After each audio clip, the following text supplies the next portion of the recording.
This meeting is being live streamed. Okay, got it. Hello, Global Theater. My name is Jerry Fialka. This is ZappatistaSalon number 3. It's July 9th, 2023. It's an honor and a pleasure to be here with wonderful, incredible human beings, Simon, Tyler, our hosts, Khalil, and Martin. And so we're going to just jump right into Martin Perlich. It's an honor and a pleasure to have you here. In 1972, you did an interview with Frank Zappa on KMET radio in Los Angeles. The show was called Electric Tongue. That's what we do with these salons, is that we try to use all our senses to uncover the hidden psychic effects of Frank Zappa. And this amazing interview you did, which was one of 8 interviews, is actually online in print on afka.net, so you can read it. So here's the question Martin asked: do you play harmony or rhythm, or a combination of the two? That's the question Martin asked Frank. Frank said, my premise is that you can have harmony constructed out of rhythms. So this is pretty deep, because Dennis Sims and Rob Samler in 91 asked Frank, what did you mean by that? And Frank gave him a big intellectual word called periodicity, which is the tendency. Periodicity is the repetition of any musical event at regular intervals. Did you know that, Tyler? What periodicity is? No, it's periodicity. Oh, say it again, Mark. What? It's periodicity. Periodicity. Okay. Periodicity. Periodicity. Wow. Yeah. So that was transcribed incorrectly in this. I guess. Yeah, but that's a great thing. So let's talk about that. How did you process? And everybody else can join in, and I'll set up the question a little better. Aaron Copland said the 4 elements of music are harmony, rhythm, melody, and tone color. You might not agree, but let's just say Aaron set this up. Now, what Martin asked Frank was, do you play harmony or rhythm, or a combination of both? Frank said, my premise is that you can have harmony constructed out of rhythms. We all know Frank started as a drummer. What did Frank favor, start with, integrate in these 4 elements? What did Frank accentuate, or how did he integrate them all 4 equally? Because he's specifically talking about 2 of them. So Martin, we'll start you and put us in the premise. Why did you ask Frank, do you play harmony or rhythm, or a combination of the 2? Gary, that was in 1972. You guys weren't even alive then. I don't know why I did. It's a good question. But what do you think Frank's saying that he the premise is that you can have harmony constructed out of rhythms. What do you think Frank meant by that? Well, first of all, thinking about the question at this point, you really have to use both. I don't know whether I meant which was primary, where he started and added the other, which came first, how they went together, what the interaction between the 2 was. I don't know. I mean, I may be a little bit smarter now or not. So I don't see them being separate elements, except, that they are separate before they mix. So why did I ask that? Because when I went up to Woodrow Wilson to interview Frank, he initially put me off. Remember, it's 1972. I'm working for a rock and roll station in LA, KMET. And the Columbia Records PR guy took me up there. I don't know why he did that either. I don't remember exactly. But Frank, I started talking to Frank, and he said, yeah, for a teenage radio show. So I started talking. I said, no, Frank, I was going to ask you about Stockhausen and Boulez. And he said, oh, come in. So I came in, and I was going to start talking about the elements of music rather than a top 40, whatever. So that, I guess that's why I did it. I went down to whatever the basics of music in my mind were. And I came out of classical music, for years. And I wanted to ask a question like that because Frank Boulez had just recorded a number of his tunes. And so I thought, let's go there. I know something about this. Let me try it. So good, Martin. We'll get back to you. So all right. Tyler, thanks for hosting and putting up this channel. You've answered this question before. How did Frank integrate the four elements that Copland distinguished? Rhythm, harmony, melody, and tone color. What did he accentuate, or how did he integrate? Your take on that, Tyler? That's a lot to answer right there. I don't know if I can give an overview of all four of those. But I've always said before, I really appreciate his use of melody so much. I really think he was an underrated melody writer, especially in the stuff that you might not consider to have beautiful melodies. Something like the Bebop Tango, I think, is one of the most beautiful melodies I've ever heard. I think that's really terrific. But at the same time, he also can do it in very consonant and diatonic ways, like Let's Make the Water Turn Black is also one of the most beautiful melodies I've ever heard. So I don't think he probably gets enough credit on that sort of stuff. For being a melody guy. Yeah. Even though he started with rhythm and drumming. What people, I think like the casual Zappa fan would probably know more about his use of rhythm. Like people know about the Black Page. That's like a famous sort of thing about him and what he did. But I don't think people talk enough about the melody side, probably. And that's why you're accentuating it, is like, hey, let's hoik up this element that Frank usually isn't known for. Yeah. How do you integrate these four, Simon, in your analysis of Frank? Well, I don't know. I'm just listening to this conversation. I'm thinking I'm not really sure whether Frank really separated those things and thought about them in quite that analytic way. One of the first things I asked him in my first time I spoke to him was, I had in my head, and bearing in mind that I'm not a musician, but that his approach to writing quote unquote classical music might be different to the way he approached sort of rock music, and advanced the notion spuriously that perhaps he took a more, I think I used the word scientific approach to composing for an orchestra, where you have to plan the thing out and make it more of a big deal perhaps. And he shot me straight down and said, I don't think you know what you're talking about, which is probably quite true. I didn't know what I was talking about at the time. But my point is, he made it quite clear that he approached everything the same way. And I think the way he did it was just like whatever was required at the time. It wasn't that he thought, I'm going to use melody now, or I'm going to dice up these things according to some, algorithm that Copland might have come up with. I think it was more intuitive than that, but I am not a musician, so, No, that was good because Zach, so what Frank said to Martin's question was, do you play harmony or rhythm, or a combination of the two? Frank said, my premise is that you can have harmony constructed out of rhythms. Let's go to Khalil before we go to you, Zach. You're a percussionist, Khalil, and a musician, composer. How do you process this information that Frank said? We know he started as a drummer. Yeah, at first I thought it was hilarious. You go, you're a percussionist and a musician. It's like, I'm in. we're not one and the same. Like, even though you're a percussionist, you're also a musician, in spite of the and a human. Yeah.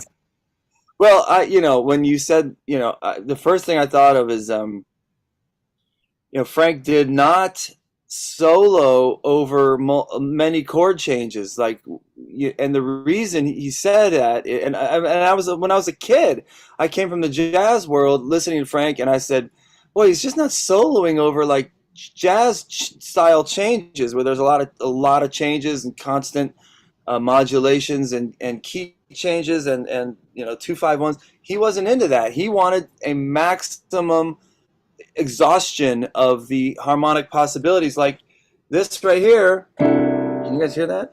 He's playing 2 chords. Yeah, really, it's C Lydian, right? The C Lydian thing from the breakdown, the solo section in Inca. We've heard that in many of his songs. That's what he preferred. He preferred a maximum exhaustion of melodic and harmonic possibilities over or rhythmic possibilities, with the drummer that he did, the interplay between the guitar and the drummer and his soloing was all over very minimal harmonic structure. In fact, the one of the songs that I can think of that had the most chord changes over his solo was you guys all know the name, spacing on it. It's the what's it? Blessed Relief. Blessed Relief. 8 chords that you solo over, which is a ton for a Frank song, or 6 or 8 songs, maybe 6 chords. But harmonically speaking, he's when you're saying he's combining melody to come out of harmony and harmony to come out of melody. I think that's when it makes itself most apparent is in those dynamic solos with such minimal harmonic coverage. Yeah, that was good, Khalil. Can I just notice something? Yes, please raise your hand when you want to step in out of line. But go ahead, Simon. I was just going to say that maybe if Martin had phrased it the other way, he might have said, "Well, my idea is that you can make harmony out of rhythm, or whatever." But in particular, in terms of harmony and rhythm, the thing that I've been impressed by some of the later releases where you around the Grand Wazoo stuff and so forth is his facility as a rhythm player to produce these amazing, what sound to me like amazing harmonies. Maybe the musicians in the group can confirm that, right? But he has this amazing jazz technique almost with as a harmony player, as a rhythm player, and he comes out with these great little sort of incremental inchings up the keyboard.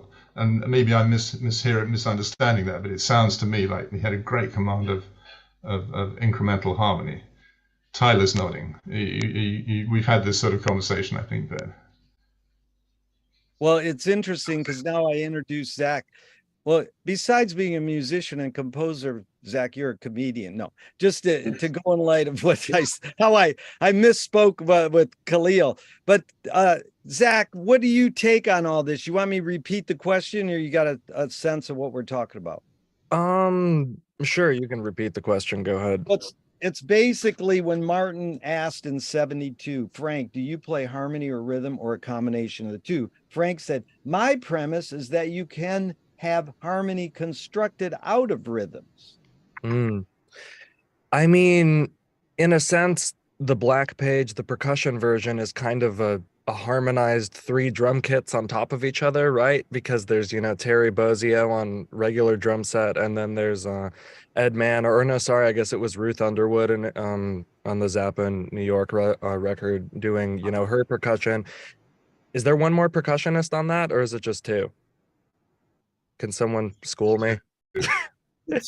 I mean, I think Emil Richards might be doing something on Emil Richards. So maybe let's say 2 or 3 percussionists harmonizing with each other.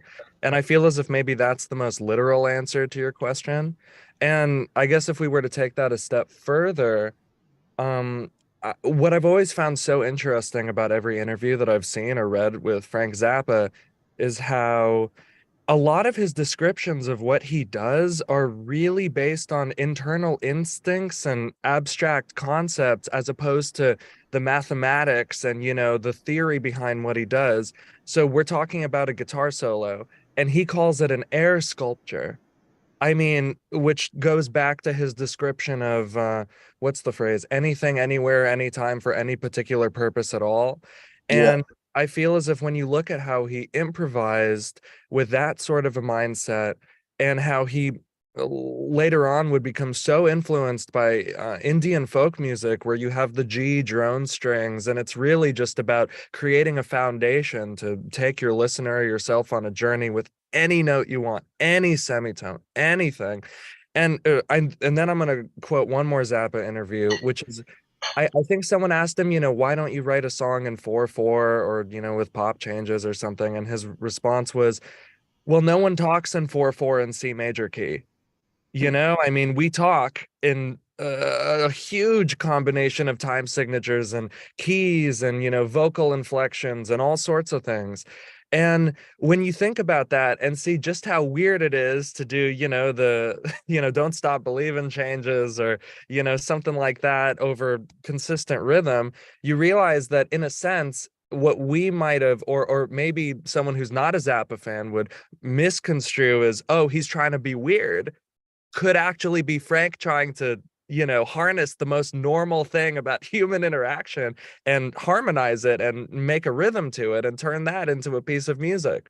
And so to me, I can get lost in Sinister Footwear, and I can get lost in the Black Page, because I feel as if it just mirrors rhythms and harmonies that already exist in our life. Wow, Zach, that's heavy. And did you just bring up Journey, the band that hired Ainsley Dunbar? I did. Well, I thought that, that's Khalil's favorite band to sing. Sing a little of that. I love Journey. I love Journey. I got nothing against Journey. Kids love the Greatest Hits album, so it's the CD's in the van, and when it's on, I'm just teasing. But that was pretty heavy what you just said, Zach. That's super intelligent, because if you were just to follow up really quick, if Copeland says the 4 elements of music are harmony, rhythm, melody, and tone color, how did Frank integrate the 4? Was he just blending them all 4 at once? He blended them all and then added a healthy dose of balls and shaft. Yeah. But you don't think that he was, his path as a composer was led a little by a bias towards rhythm? That's what I'm trying to get Depends on the piece.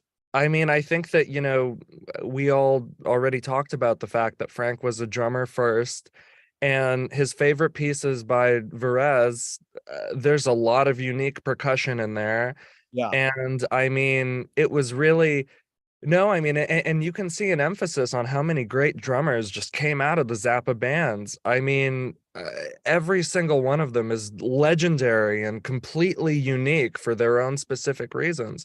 I mean, I think that there was always an emphasis on the drums in Zappa's music, and that's throughout the more orchestral, percussion-based side, and even the pop side. I mean, I'm the Slime goes really hard. There's a reason why George Clinton is covering that in sets now, because it's got swagger. There's pocket there. And so, yeah, I think that Frank always focused on the rhythm, and also wanted to push, what we were capable of playing rhythmically, obviously, if you look at some of the, later pieces and Mo and Herb's Vacation and stuff like that. But whether or not the drums came first, I don't know. I think it just depends on the piece. Yeah, it's good, Zach. And we're going to go back to Martin. Here's Martin's interview, an excerpt again from 1972. Martin, going out into jazz and into Webern. No, I'm sorry. I'll start over. Martin, where are you going, Frank? Frank, I'm going wherever I can. Martin, going into jazz and into Webern and all those places. Frank, I started off in Webern. I'm trying to get back. What did he mean by that, Martin? I know it's 72 and all that, but what did he mean? I've started with Webern and I'm trying to get back, meaning trying to get back to Webern? Well, I have to tell you what I said at the time. And Jerry, I told you when I agreed to do this that everybody's going to have better contribution than I. Oh, no, it's so fine. long ago that it's very difficult for me. But at the time, as I can recall, I thought that was part of it was bullshit. That saying that he started with Webern was, I don't know, a little pretentious, a little phony, but probably true. So I didn't know. I had a mixed feeling about it. Thinking today, I don't really know whether he did or not. That's how I got in the door, talking to him about Webern and Stockhausen and people like that. But I don't know. I really don't know what he meant by it. It is possible that his path through music started with 12-tone composers. It's hard to believe that, but knowing Frank, it's very possible. So that's what I guess it was, that he was attracted by the dodecaphonic stuff and got into nursery rhymes and I'm losing status in my high school and so forth from that. But I don't know. That's all I can guess. I can't guess. No, that's great. And not knowing is what this is all about. And Tyler, yeah, well, take on that of Frank going, I want to get back to Weber. I don't know what he means by getting back to it. I mean, you can draw the obvious parallels between what they both do. Like, he took a lot of that stuff that Webern did, the melodic stuff and the chromaticism, but I don't know. That's an interesting thing. If he might mean it literally, but knowing him, he's much smarter than that. I don't think he meant it literally. So I don't know. That's good. Go ahead. Zach, were you going to say something? Not really. I mean, I guess, I thought that what Martin just said was really funny, though. It sounded a bit pretentious and phony, but probably true. I mean, that's what I thought. I have to say one other thing about this host on this subject, and I don't have much else to contribute. I interviewed Boulez a couple of times, and the last time I did, I finally asked him about Frank, because he'd recorded a couple of things of Frank's for Angel. And I asked him about Frank's music and what attracted to him. And he just sort of looked at me and made faces. He put it down. He yeah. And I looked at him like, if that's the case, like, why would you record it? Yeah. Like he poo-pooed him, but he's to be a highbrow classical guy, whatever. I don't know. Yeah, it's hard to say. But Simon or Khalil, you want to chime in on this? I started with Weber and I'm trying to get back. Yeah, I mean, it was I'm sure it was a sort of a smart ass thing to say at one level, but nonetheless, I think what's already been said is true. I mean, he's talked about, how he was attracted to music almost graphically to begin with, and he was sort of writing out mathematical sort of tone rows and things, and then just see if he can find somebody to play it. But his earliest music is sort of obviously influenced in that by that tradition, that serious, the sort of modern classical elements, and he branched out into rock and roll and the stuff that he's known for in that as a kind of he's claimed that this was obviously a way to earn some money. So it may be that he was trying to that's what he meant, that he was trying to get back to his roots, because that was where what he was really interested in. And, his later work with Synclavier and kind of sort of bears that out, that he was trying to go back into more sort of abstract musical problems that he was interested in, rather than just doing anything. I mean, the other thing I thought was what you said, that his answer to Martin was, where are you trying to go? And he said, I'm trying to go wherever I can, And it's a brilliant. I think that's exactly. That was the best answer. Yeah, that's exactly what he did. It was the same process, just applied to whatever was in front of him, wherever the opportunity was. And the opportunity constantly shifted through his life, and maybe he was trying to get back to those more kind of abstract musical problems. Yeah, two things, Simon. That was brilliant, because I asked Shelly Mann once, what was it like to play for Frank Zappa? And he says, that dude knew what he wanted and he got what he wanted. Now, that's not true, but Frank was being talked about by one of the great jazz drummers of all time, who happened to play, one session with him or a couple sessions with him. And, Khalil, did you want to chime in on this, going back to Webern? Well, first, I would like to say, Martin, I think that your contribution is immense in this Zoom. I think it's really outstanding that you got to be around Frank so much. You and Simon and Jerry have something in common. You guys got to actually be around Frank, and that is something that Tyler and Zach and I will never get.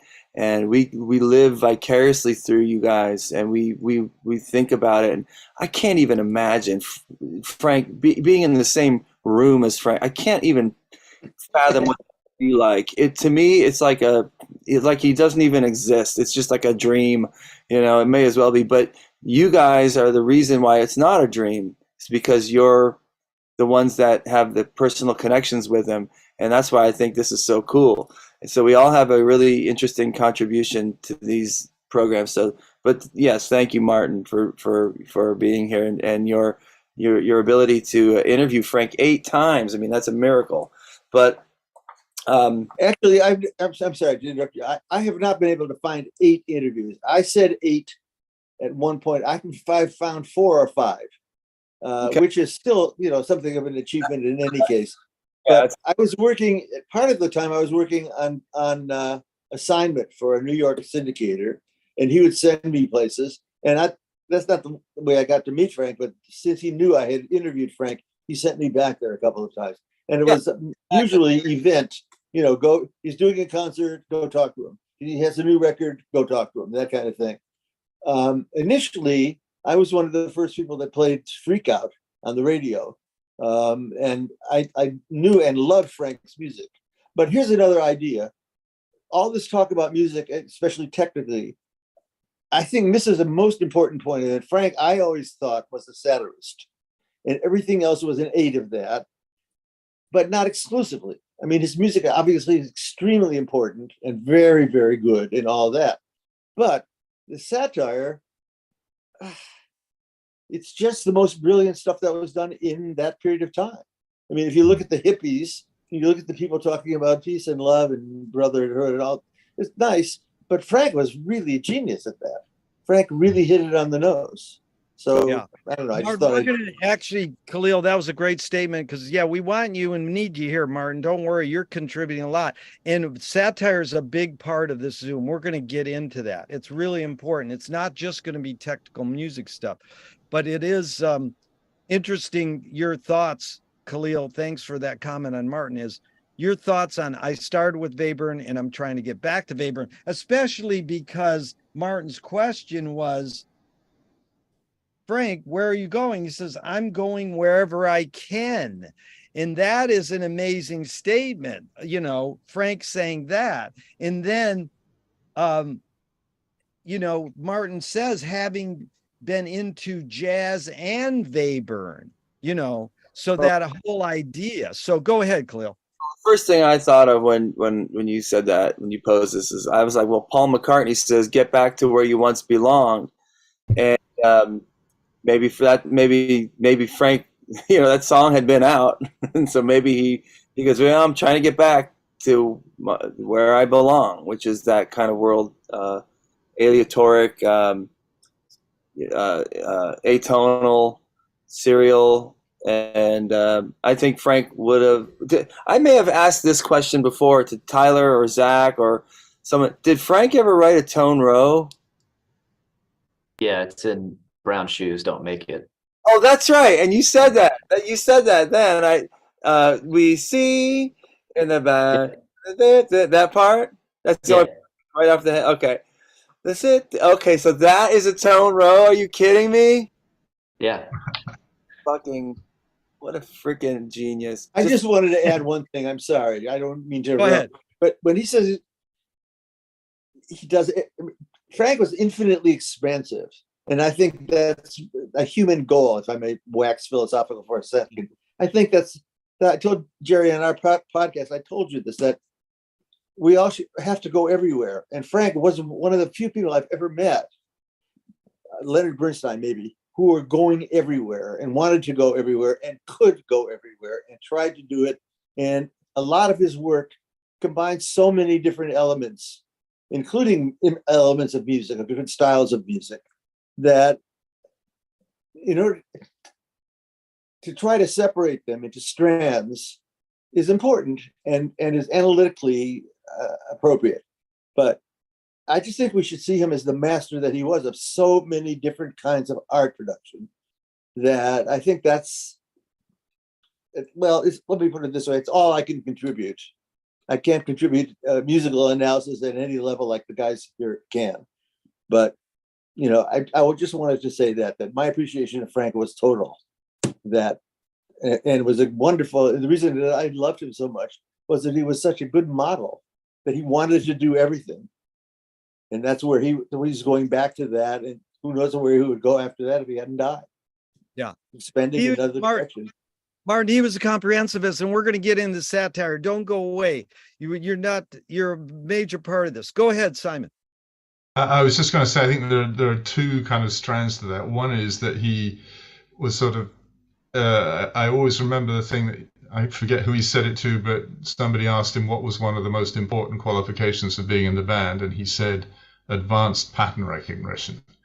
And it's sort of, I kind of feel that was his genius, to the extent that it was genius, was the ability to spot patterns that crossed all kinds of genres.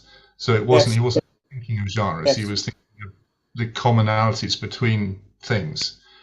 And the other thing that goes with that is an absolute horror of cliche.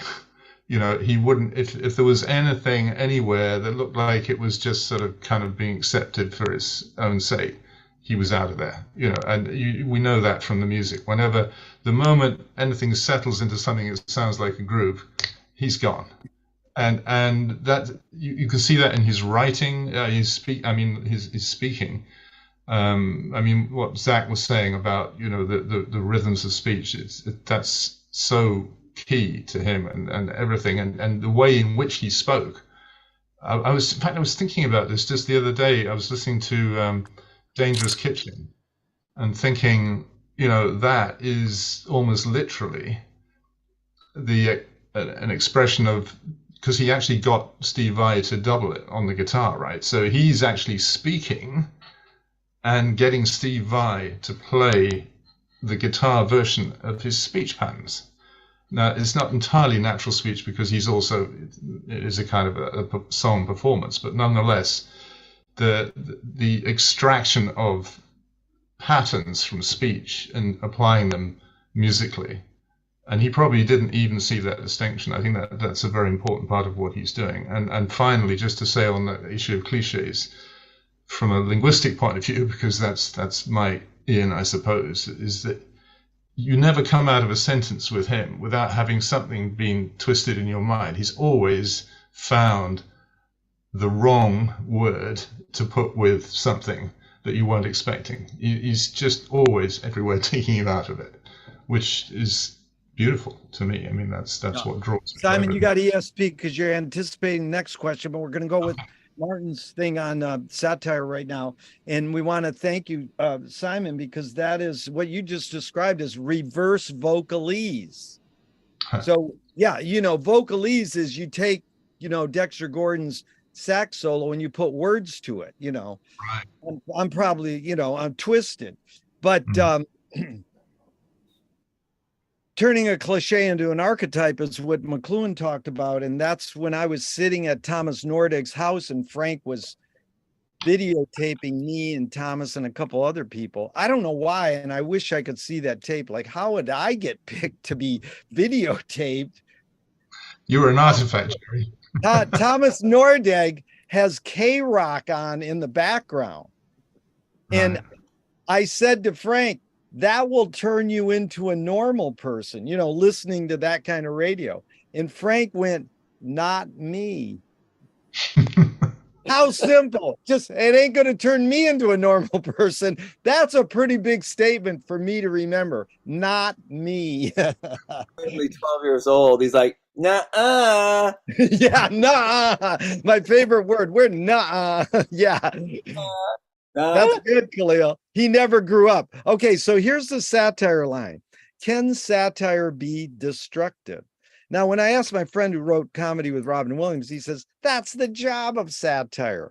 But if me or you do a cartoon in a certain country and they kill us, some people think dying is destructive.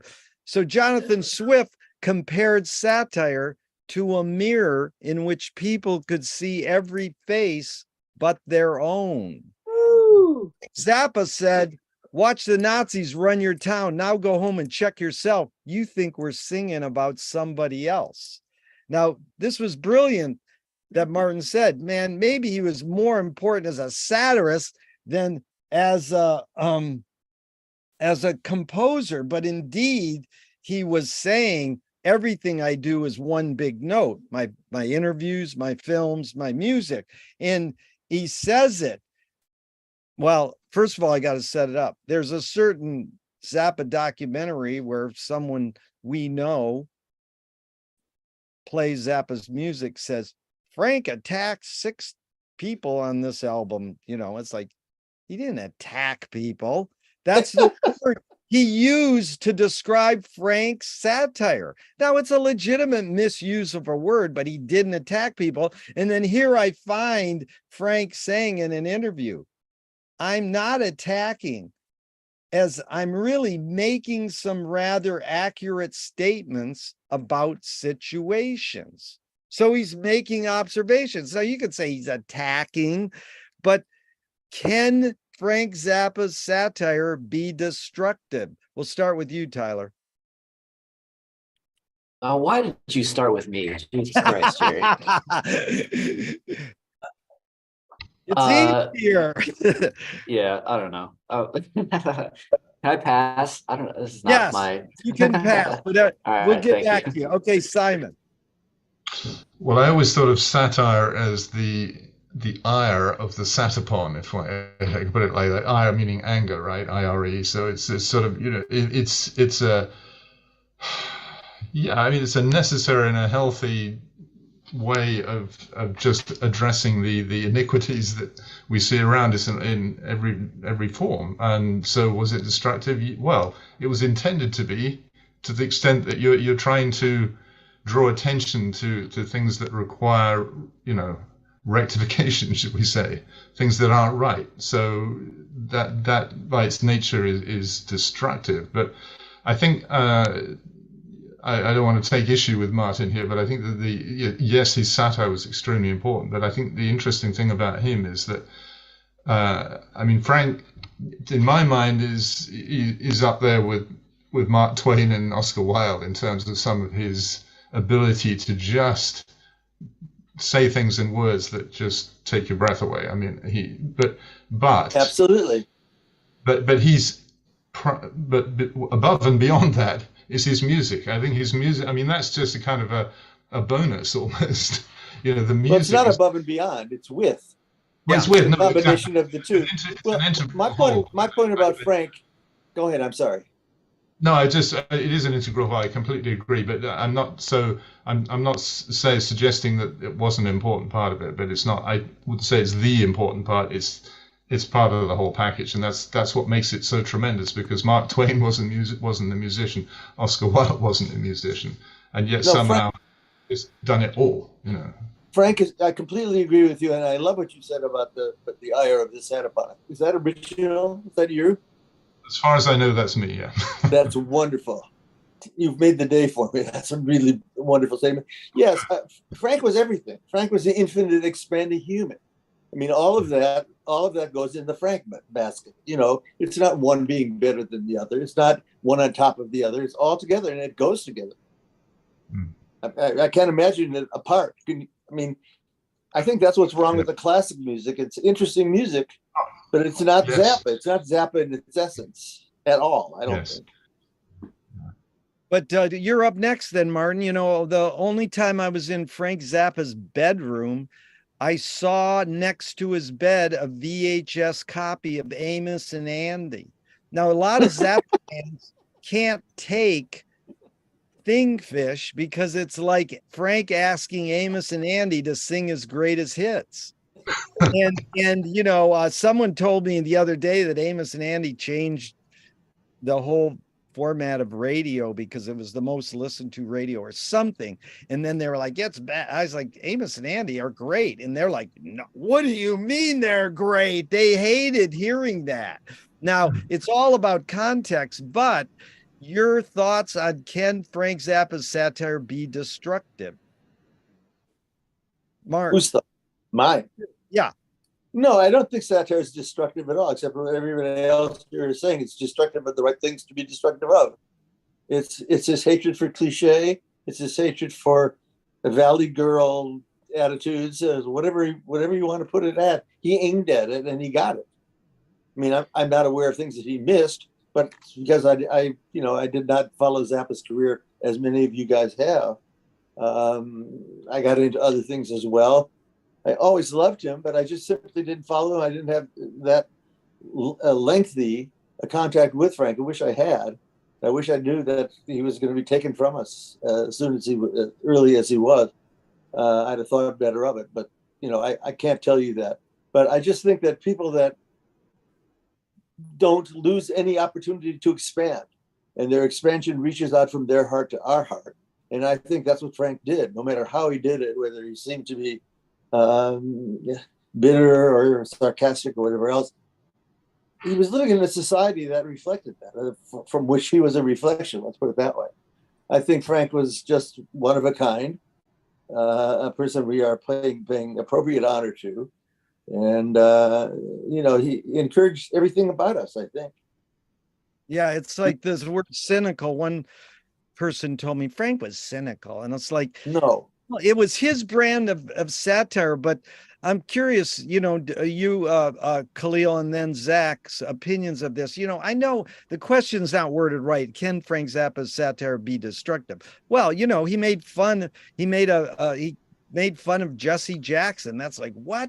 And he made things as sacred taboos. Like there were no taboo. It's like Paul Krasner says, taboos, I take them and make hamburger meat out of them, and eat them. So it's like there's nothing sacred when it comes to satire. But the dude would have been canceled majorly. Just the cover of Joe's Garage, blackfacing nowadays. So I'm sort of dabbling in a lot of prompts. But Khalil, your thoughts on Frank and satire? I was just going to say that if he were alive today, he would get canceled instantly, because the stuff that he did that may have appeared cringeworthy to some groups, I always laughed at it. I think, like you also said, Monge, Jerry, context is everything. And, what he did was purely without context. And he would write a song for the sake of writing a song, and he would offend people. I remember the B'nai B'rith group accused him of being anti-Semite because he wrote a song called Jewish Princess, and they had demanded he apologized. And he said, and I learned from this. I took this and I use it in my own world. But he goes, there is no such a thing as a unicorn, but there is such a thing as a Jewish princess. And so, it's a great song too. And then he goes, I will not apologize. And so, hey, Khalil, let me interrupt. There's one other thing, because Lorraine Newman, we know was her brother, comes to all of their gigs. Lorraine Newman from Saturday Night Live worked with Frank there for a second. And she says, I am a Jewish princess. And he's not offending me. And Frank said, I know. The song says, I want a Jewish princess. He's saying, I want one. I think the fact that he's conjuring it up because he's admitting that it's real, and people don't like to admit things that are real about race and culture. But I'm sorry, but there is such a thing as a Jewish princess, in his words. It was absolutely hysterical. And I use that with my own kids and my wife and stuff. When we argue, I'll say, look, there is no such a thing as a Pegasus or a unicorn, but there is such a thing as you having to make your bed every morning when you wake up. So this is not is made up. So go make your bed. You're teaching your kids with the good. Lewis is here. You're teaching your kid with Frank Zappa isms. Okay, Zach, you're up. Good to see you, Lewis. We're on satire now, and I'm glad you joined us. Zach, you're up. Your take on Frank, is it destructive satire? What the heck's going on there? Well, this can be a pretty loaded question, but for the most part, I definitely agree with everything that everyone is saying. I mean, when it comes to artistic satire, no one can touch Frank. I mean, his words were so on point. The way that he conveyed his ideas in, the most direct possible method of speech, with obviously some of the most incredible music of all time. I mean, he's a brilliant satirist. I guess when we talk about what was the quote that you said a couple minutes ago? You shine the mirror at everyone except for yourself. Well, Yeah, this is Jonathan Swift said he compared satire to a mirror in which people could see every face but their own. Sure. I think that there are two things that come to mind in the context of Frank Zappa's work when we look at that quote. One of them, and I mean, this is my own personal opinion, feel free to disagree, is that it was I mean, when you are a satirist with as much edge as somebody like Frank Zappa, you oftentimes make it harder to find the more vulnerable emotional elements of your musicality that make somebody like Miles Davis or Etta James really appealing. And so in Zappa, I'd say the best example of that is Watermelon and Easter Hay. And then there's also this piece of music that I think Arthur Barra wrote about in his book, that was a piece that was really gorgeous, and apparently multiple bands had played it, and it was written for Gail, and then it never got released. Or, just things like that, that maybe often never saw the light of day on a record because he focused so much on, the critical eye, as opposed to maybe exploring. I mean, even on Stravinsky's The Rite of Spring, da, na, na, na, na. I mean, that's gorgeous. Then you tear it apart, And so I guess maybe as a fan, there's a part of me that wishes that he explored that first, sort of beauty centric motif a little bit more and just let us in a little bit. But then obviously that wouldn't be Frank. And then the second thing that I want to add is, I think there are people like us that can have conversations about Frank's satirical edge and what the lyrics mean in context. But then we have to look at who a lot of his fans are. And I mean, he said it himself. It's a lot of suburban guys from Long Island who like to cheer when they say, I'll make her do all the work and maybe later I'll rape her. I mean, you can hear cheers. Oops. Yeah, you can hear them applauding in the crowd, or the folks that just want to hear Dynamo hum. I mean, obviously there's no accounting for people misinterpreting art, and maybe it wasn't a misinterpretation. Maybe Frank wanted to create a discourse and a disagreement between what the satire actually meant, and maybe he wanted to prove to your face, look, I'm in a room with people that actually could be written about in this song, and did they exist? How do we like the same song? And I think I mean, shit, one person read Catcher in the Rye and thought, this means I should kill John Lennon. So I don't know. I mean, all right, Zach, you nailed it. I saw Frank in Las Vegas of all places, and he's saying, I'm broken hearts for assholes. And as he was singing, you're an asshole, and he was pointing at people in the audience, he at one point pointed at himself. Ooh. Yeah, I've seen that too. So Lewis, we've so happy you joined, because we have a Lewis specific question. But first, so we aren't redundant, we experienced Robert Dobbs in your house with me and met him, and he did one of the greatest interviews with Frank ever. And he said an amazing thing once, I thought, in this regard of Zappa and satire. He said, Frank satirized what he loved reverently. And it's like, you are what you hate, Bob Goldthwait, you create what you resist. Same with Louis Buñuel. These guys would be nothing if they weren't raised Roman Catholics. They need that shit to make fun of or whatever. But the question was, can Frank Zappa's satire be destructive? So just briefly, your take on Zappa and satires, Louis. Sure.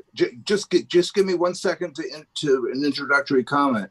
I thought we were going to talk about posthumous releases. I had read that somewhere. No, we're going to talk about a lot. Okay. Well, let me just quickly on the posthumous releases. It's like it comes at you, and these box sets, like the Hot Rats box set, I just been pouring through that, and then the 200 Motels set I just started recently pouring into. And I have to say to Simon, that interview with Ringo was priceless. Thank you for that. I just got to that yesterday. Okay, so that's how I'm making my way through these posthumous releases, and I thought one of the arguments we were going to have is, would Frank have approved? And of course, I think the answer is certainly not, because he was a razor blade guy, and so one of the prime examples of that is in the Hot Rats box. There's this tune called Interlude, which they go on and on and on. It's like a 7 or 8 hour session for 3 or 4 days, and Ian is freaking out and whatnot. And Frank took just 1 minute and 58 seconds of that 3 days and 4 days of hard work, and it became 20 Small Cigars. Yeah. So, I just wanted to comment on the fact that, the posthumous release, people who don't like it, well, fine, don't like it. But I look forward to just about everyone, because to me, they just give an insight into what the kind of composer he was. All right. So as far as satire goes, I have a very simple kind of explanation. I think Frank Zappa was a very normal human being who liked to look around the abnormality all around him. That's the way I look at it. Because when I met him, I was astonished at just how serious and focus minded he was. And I thought to myself, this is a guy who writes songs like Dynamo Hum. Doesn't mean he watched two girls, like, whatever. It's just that he knows the culture around him is weird. And, it starts in 1967, even, with the whole hippie thing, that he was like, I think sort of ambivalent about, because he enjoyed like hanging out with some of those people. But, I think We're Only In It shows that, he's satirizing a culture that to him is completely abnormal. I mean, he didn't have any part of that in the drugs and all that. So to me, the satire part is just looking around all the time, every period when it changes from the 60s to the 70s to the 80s.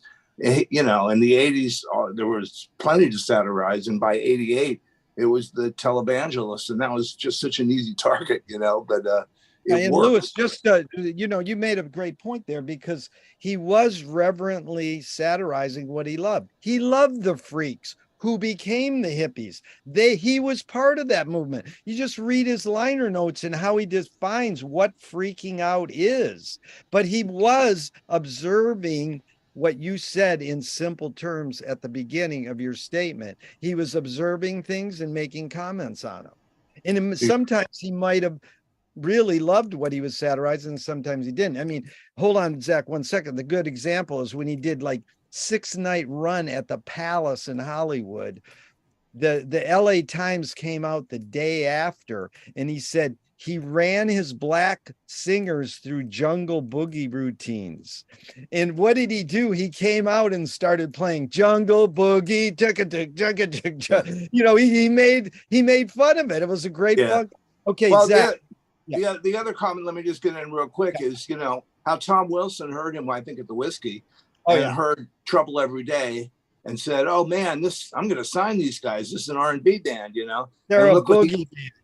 Yeah. And look what he got. And that speaks to me. That speaks to Frank's absolute ability to do all kinds of forms of music.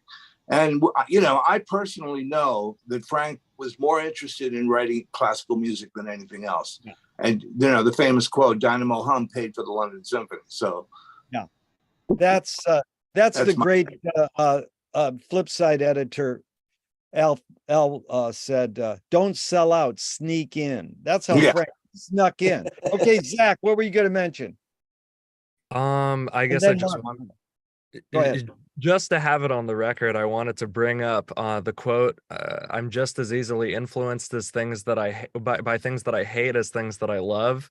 Yeah. And the fact that he has the list of 500 or so different things or artists on the inner cover of Freakout, and he said that's the list. Things I love and things that I hate. That's what influences me. And I think when he was reflecting back on that in the '80s, he said he added 10 more names or something. Maybe he loved more of them than he wanted us to think. No, it's Jerry, like I have 170. But go ahead, Martin. I have to go, but I want to say something about satire and negative and all that. The cancel culture, I would kill to have Frank here today to take those worms on. Yeah. The woke culture that's tried to smother anything that's fresh, anything that's real, anything that disagrees with their bullshit idea of what the world should be if everyone would just shut up. It's just, where is Frank now that we need him? That's the part of him that I miss the most. Just to look at them and say, "Are you fucking kidding me?" He would see them for what they are. He would see them for what they are, and just, I don't know. He wouldn't have allowed himself to be cancelled. I'm sorry? He wouldn't have allowed himself to be cancelled any more than he did with Jewish Princess. I mean, that was Absolutely. like the whole weight of that sort of, organization. You got it. Spat in their face. And You wouldn't let him empower.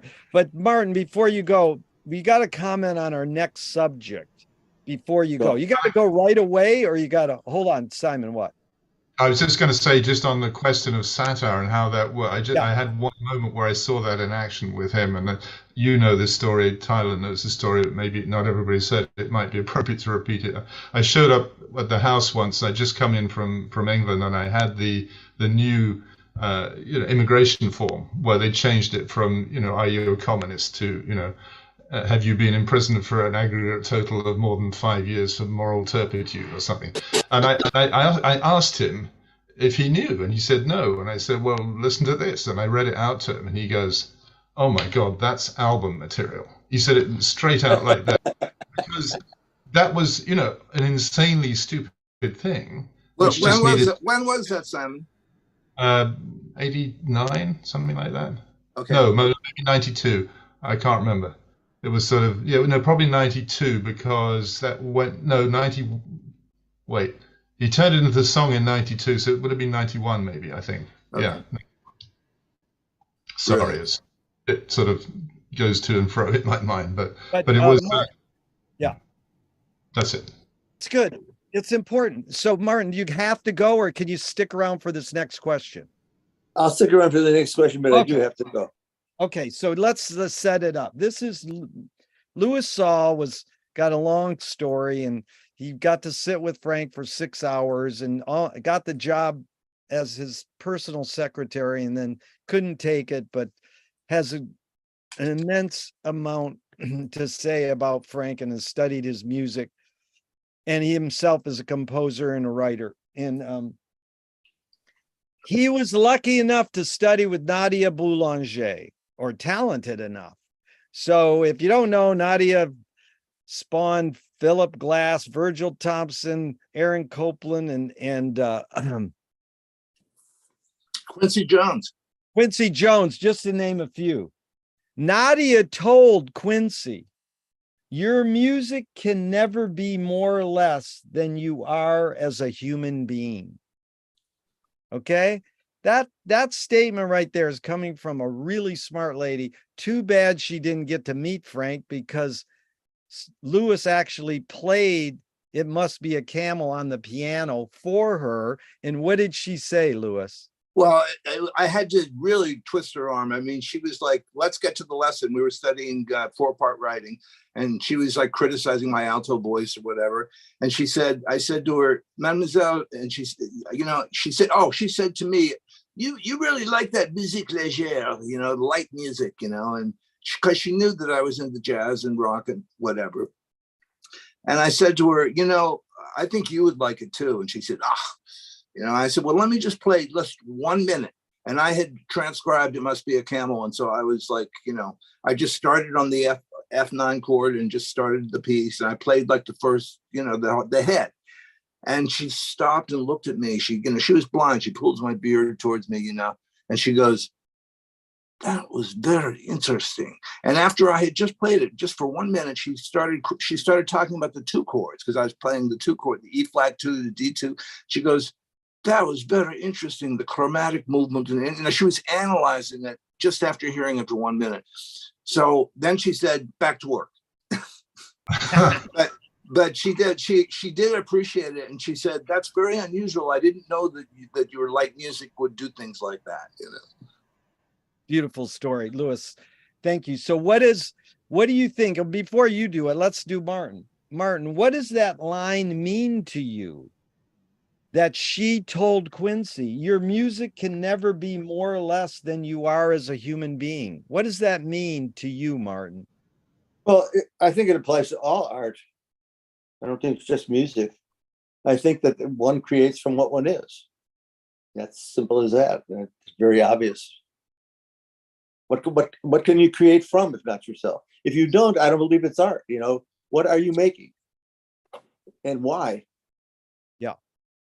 But I was in a class with Nadia Boulanger one time, and she put up the Rite of Spring on the piano and played it from the score. Yeah.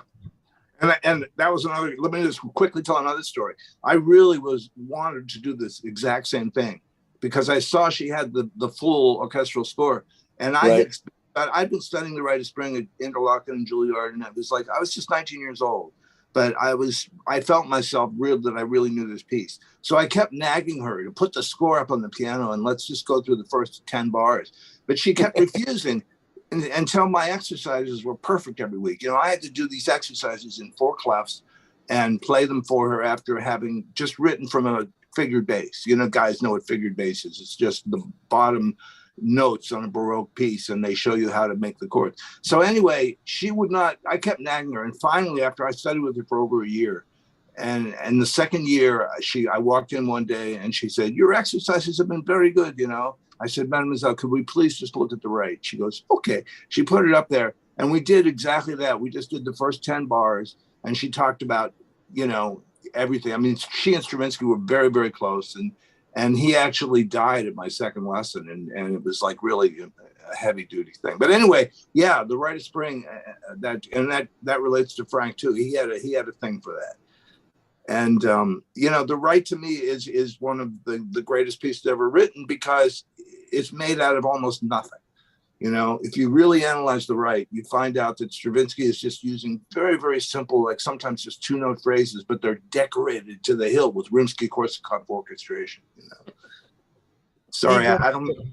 Igor's no, that's good. We want veering off into anecdotes and stories. We want all that, but I want these other guys just to jump in and tell me what they think those words mean. Khalil, your music can never be more or less than you are as a human being. What does that mean to you, Khalil? Well, I think you can imitate others, and you can borrow from others, and we all know that part of being an artist is borrowing from others and being inspired by others and making it your own. But at the end of the day, it just comes out of you. You can try to imitate others, but it really just sounds like you, and you're so much your own sound, your own individual sound, that you can't sound like someone else. You can try, and you can sound like someone else, but you can be influenced. But I just think it's like your fingerprint is also your art print. And that's all. That's good. Tyler. It just means he's completely honest.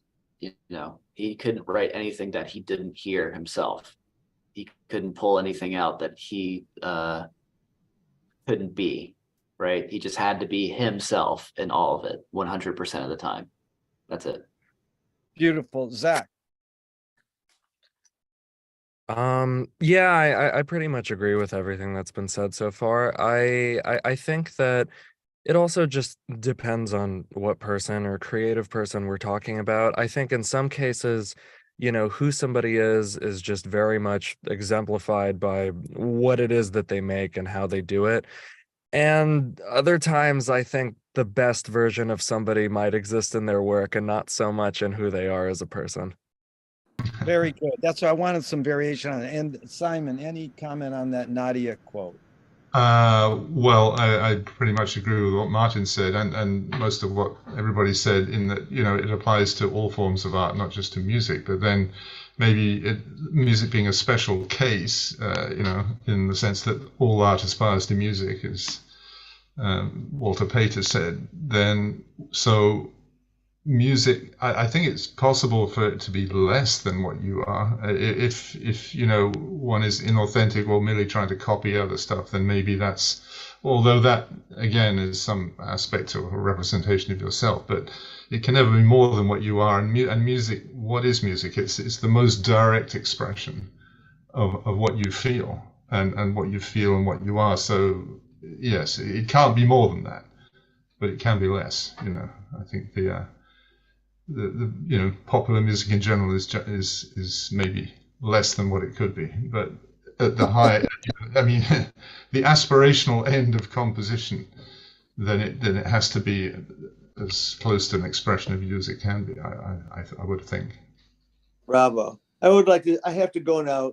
Okay, gentlemen. Martin, it was great having you. Thanks for being here. I loved what you all said. It's an absolute honor to meet all of you and to hear what you have to say. And I'd like to just say one thing. It's a self-aggrandizement, but I've written a poem called "Without Music, There Is No God." And I'd like you all to have a copy of it if you want to. Send Jerry your email address and I will send it to you. Take care of yourselves. Love you all. Goodbye. Thank you, Martin. So this leads perfectly into the word genius. So in 1968, Frank Zappa was asked, who would you like to have been? And he said, Buckminster Fuller. He invented the geodesic dome besides being an architect and a triple genius. A triple genius. So this is Frank in 68 calling Bucky a triple genius. Now, Bucky is a genius. And, you know, he said all crew, no passengers. He's so Zappa-esque in so many ways. But this word genius is funny because the key to studying Frank nowadays is that you can go online to afka.net or many websites and read every transcribed printed interview with Frank in really nice fonts and clearly. But we can't read every audio interview that he did. Like Martin claiming to have interviewed Frank 8 times. Now he's saying maybe it was 5. I linked it to the UCLA library and they don't even list any of them. So we don't know where these other 5 are. One of our associates. Excuse me, Jerry. What's Martin's last name?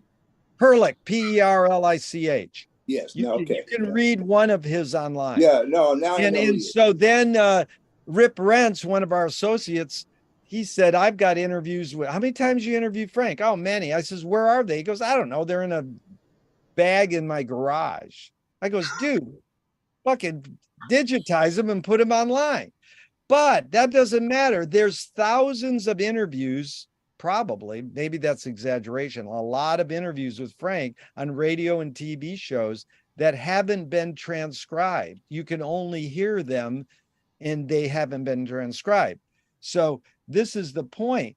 A friend of mine in San Francisco told me, who studied with the same drum teacher that taught Tower of Power's drummer, Sly Stone's drummer, Terry Bozzio. He said, Frank said in a San Francisco newspaper once, when they asked him, what is genius? He says, genius is someone who steals and you can't tell who they're stealing from. That's a pretty amazing statement. So if any of you ever find that Frank actually said that, I want to know, because I've researched it, I can't find it. But it does sound like something Frank would say. Now, this is going into the exam, like Khalil dabbled in this, Harold Bloom's anxiety of influence. You absorb your influences, then you abandon them. Well, good luck. Most people just become clones of their influences and then, you know, whatever. Is that good or bad? Who knows? We know Frank is just a fucking Spike Jones, Edgar Perez, Johnny Guitar Watson wannabe. Did he do anything more than that? Well, yeah, we're going to all say, oh, he's a genius. So what does the word genius mean to you in regards to Frank, knowing all that? Okay, this time we'll start. Go ahead. We'll start with Cleo. Okay, well, since I was just going to jump in and say, you start listing like 7 people that you're trying to be like. It's really like at that point, it's become so diluted. Like, yes, I would love to be part Frank Zappa, part David Letterman, part Michael Jordan, and part Steven Spielberg. I try to be all of those 4 people at once. It's like at that point, there's no copying it. You know what I mean? There's so many different people. So it's like it's so watered down at that point.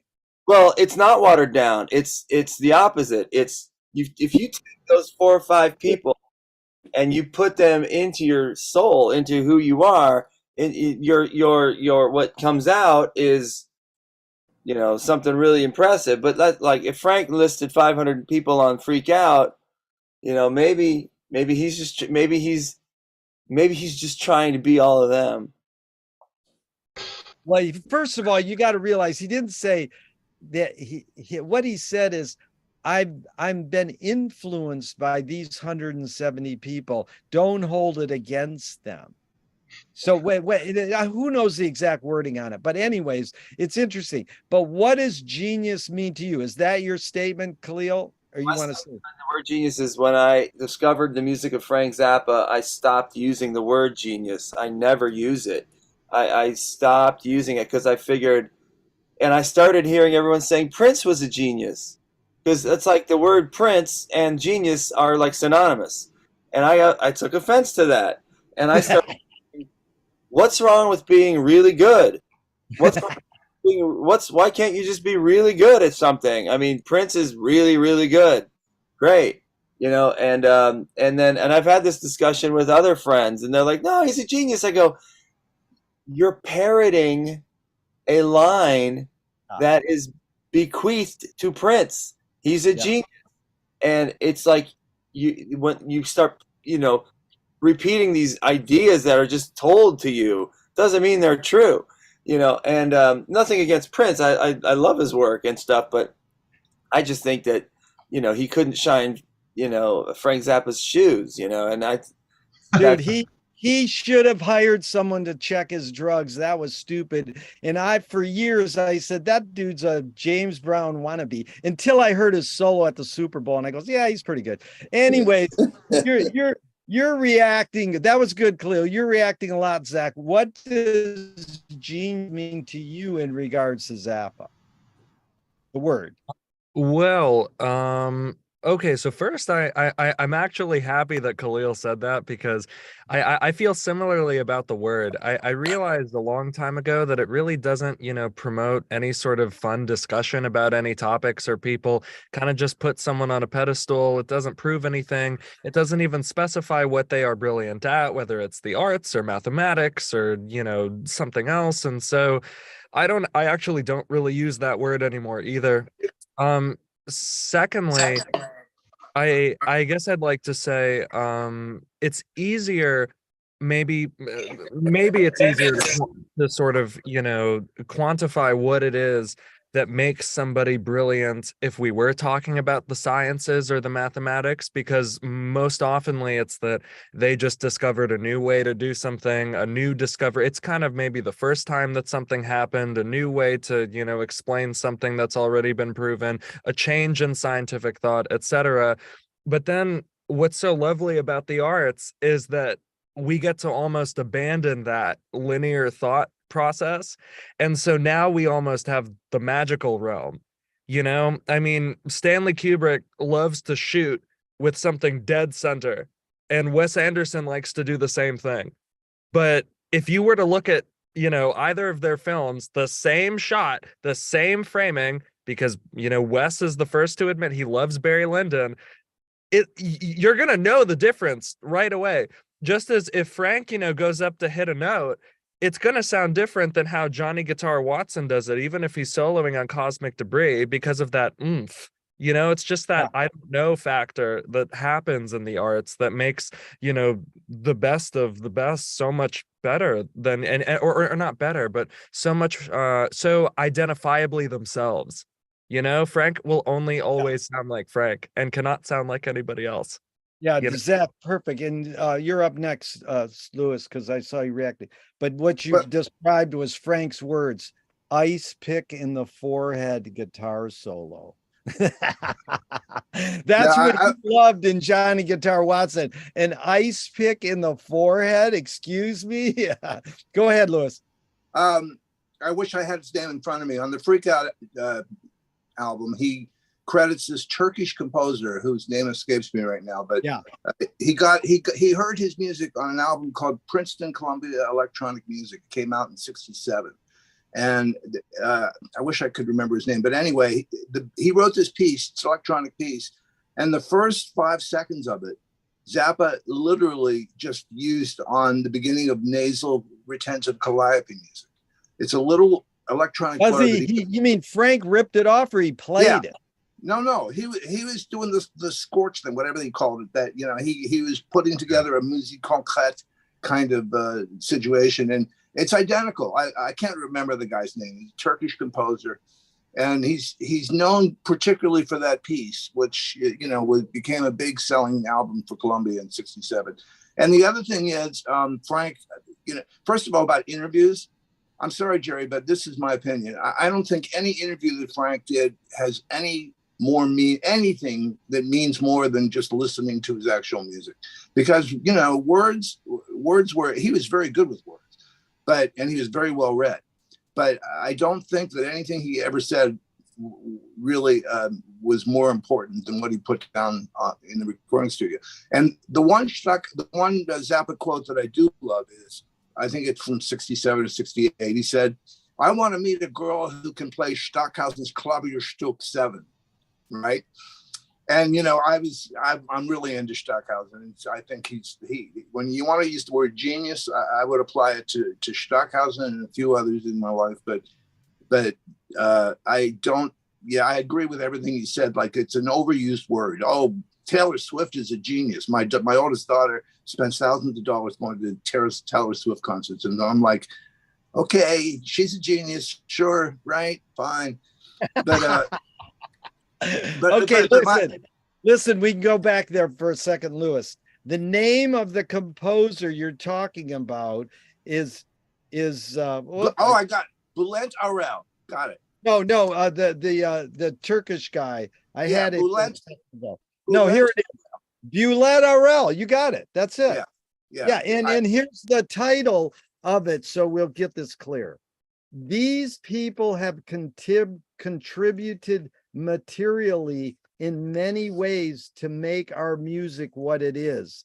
Please don't hold it against them. Right. So he's saying this is my list of influences. But let's carry on. We'll get back to you unless you got a really important. Just one more to just pile on to the idea of what Nadia said to Quincy.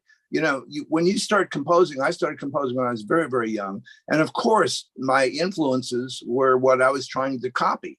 And so my early music sounds like, well, gee, you know, my first string quartet was pure Bartok, because I was into Bartok's Fourth. And all I did was study the score and say, okay, I don't really want to rip them off, but I'm going to use this and I'm going to use that. And people said, gee, that really sounds like the Bartok Fourth. And I was like, oh, okay, well, I guess I wasn't individual enough.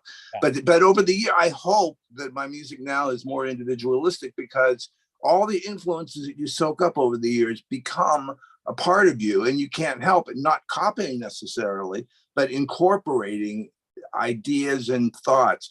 And well, just to finish up, I'm a freak about Mo and Herb's Vacation. Okay, I got the score to that from when they were still selling them. But Jerry, I think you were still working there then, you know. Yeah. And I got the score to Mo and Herb's Vacation, and I've been poring over it for the last like 30 or 40 years. And you know, the LSO recording sucks. It really does. Because I did an interview with David Ocker, and David copied it. And David kept telling him, Frank, an orchestra can't play this because he had all these weird symbols for the violins to do and stuff. And Frank was a composer, but he wasn't schooled in the way that David Ocker and I were, so that we would be able to say, well, a violin can't play. But Frank didn't give a shit. He said, no, they'll figure it out. And so David would say, well, you've got to write it this way. And so Frank said, no, just put it in the way I want, And so that's why the LSO, a lot of the members were like giving Frank the finger and shit, because they really didn't think he was a serious composer. But if Mullenher's Vacation ever gets a proper recording, I'll tell you, it'll be because somebody took the care to go through the score carefully. And David tried.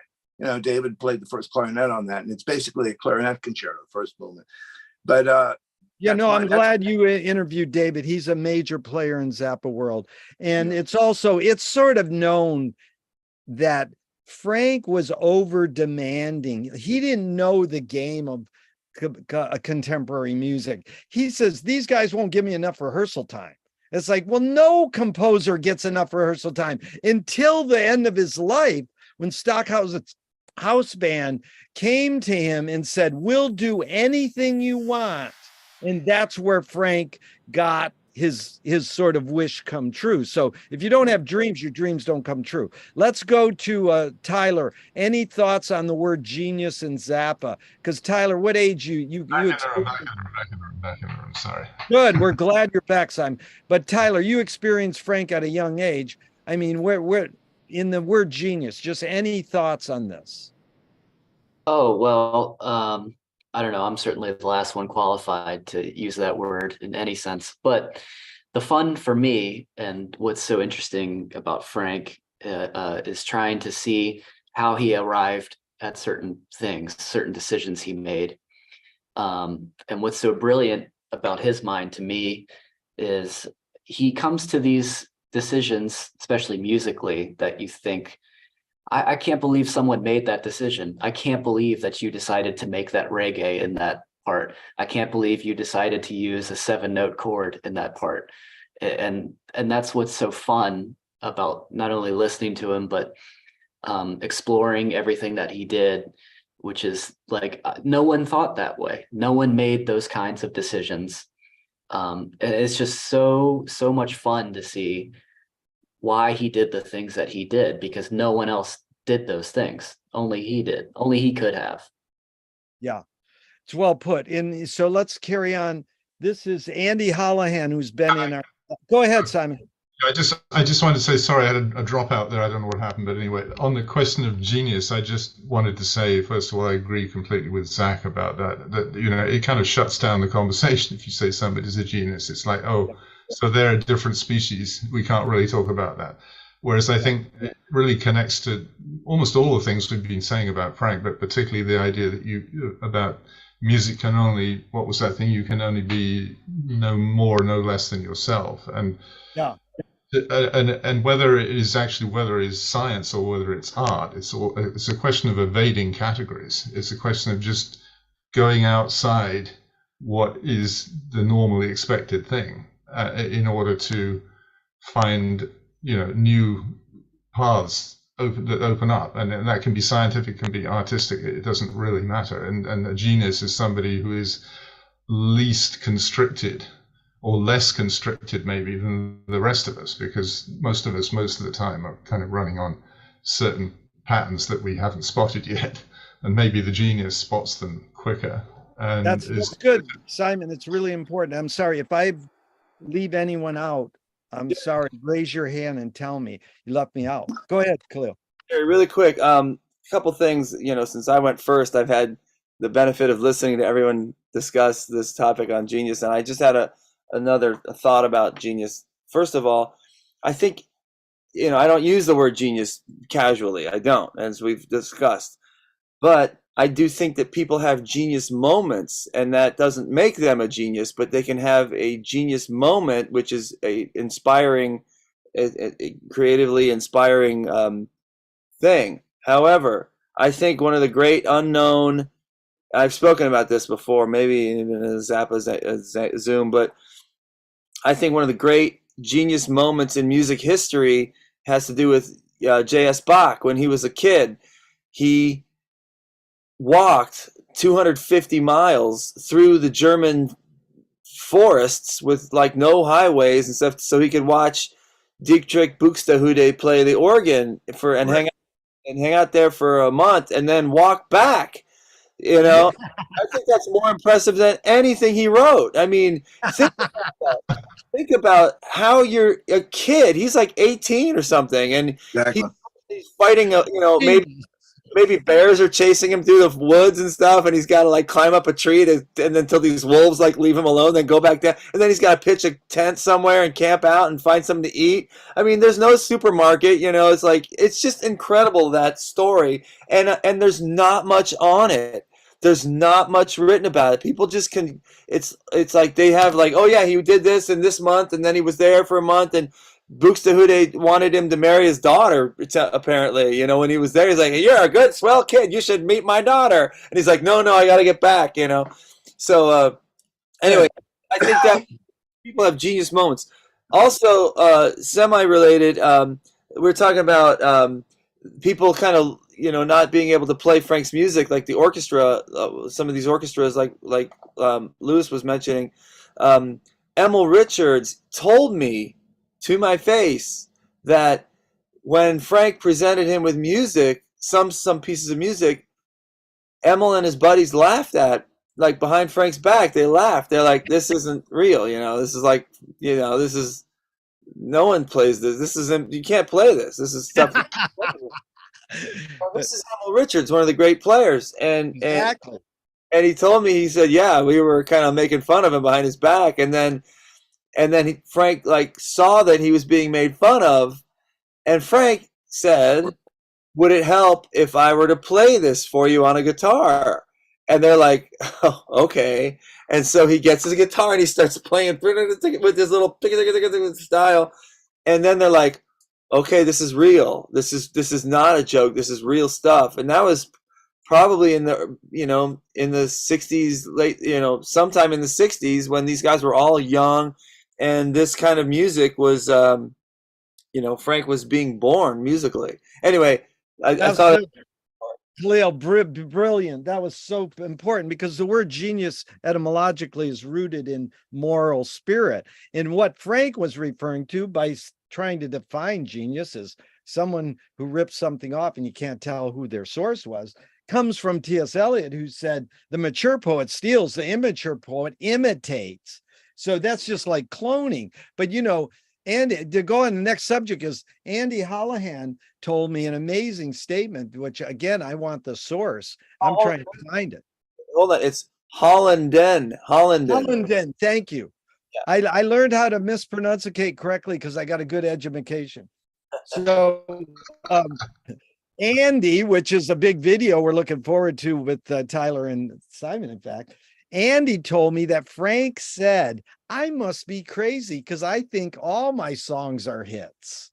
So, you know, everybody goes, Frank never wrote a hit. And he's like, I don't write music for other people. I write it for myself. If other people like it, that's a bonus. And here's another line that Frank is, I want to go round robin because I think it's a cheap out, but I respect that Frank said it. You know, he says, I'm a failure, but I'm not a miserable failure. He said, failure is the natural state of human nature. To succeed is a rare thing. Nothing is wrong with failure. Get used to it. That sounds really romantic. Is it a cheap out for Frank saying he's a failure? The dude was a self-made millionaire. We're still talking about him forever. He forgot to die. His music will live forever and ever for us. And it's very important and changed our lives. So is this a cheap out? I will start with you, Simon, that failure is, you know, his whole rap on failure. Well, he's not the only person to have said that. I think a lot of people say that you know, failure is, you know, in a way a necessary part of the process. If you don't make mistakes, then you know, you don't learn. So, but was a failure? I think I can gloss on that somewhere along the line he defined what he meant by that. That, you know, the scope of what he hoped to achieve was much larger than actually what he was able to achieve. It doesn't mean that what he did achieve in itself was a failure. It's just that he couldn't actually reach out to the limit of what he would have liked to have done if he'd been able to. I just want to add something about genius too, which maybe kind of relates to this point too. But I think in terms of aspiring or being influenced by or naming geniuses and one might steal from or whatever, I think that's possibly to me what the importance of that is. It's that if you see somebody who's doing something that amazes you, in a way, it opens a barrier to your not having been able to do it. It sort of kind of shows you that it's possible. So therefore, you can aspire to do that yourself because you can see that it's possible. So having, it's like look for the hero inside yourself, all that kind of stuff. But it's true to the extent that if you see it out there, it makes it possible for you to grow. So you're not imitating it; you're just allowing yourself permission to do it more, maybe. Yeah, very good, Simon, because we all know Samuel Beckett's great line, fail once, then fail again better. It's romanticizing. It's all good. Go ahead, Khalil. Listen, guys, my daughter's got to get on a Zoom here in a few minutes, so I'm gonna if you be so kind as to let me You're go. a failure, Khalil. No, I'm just kidding. You're my hero, dude. You succeed, believe me. Next gig, I'm gonna gather the band around before we go on stage and go, guys, let's get out there and fail. So and learn from it, and then maybe the next gig we'll do better. No, I love you, Khalil, and you're I really appreciate your input. And that Emil story was You're a national treasure, you know that. But I just want everyone to know that last week, Jerry and I went to watch Zach Tabori's show at the Venice West. He sold out the Venice West for like the second time. It was an amazing show, and we're very proud of Zach. And Zach and I, in a week or so, in 10 days, are going to get together and play a bunch of Zappa songs in my studio on this studio right now. I'm very excited about that, to hang with Zach. So, but thanks again for everybody's great seeing you all, and I'm off. So thanks again, Khalil. Nice to meet you, man. Bye, Okay, guys. so go ahead, Lewis. Your thoughts on? I'll just say I too will have to go in about 10 minutes too, because Okay. We'll try to do the failure thing first and get to the end. But Lewis, your thoughts on Frank romanticizing this failure thing? Well, I think it was a very important thing for him because look at it. The original Mothers, you could consider a failure. I mean, they didn't make any money. They struggled like hell to get a gig. They had to go to New York, play the Garrick. He wasn't making any money, but I mean, by the time the band disbanded in '69, Frank felt a tremendous sense of guilt because he had been paying these guys, by the week. And now he just said, sorry, guys, can't pay you anymore. I mean, it was not, he wasn't a musical failure, but he was a commercial failure.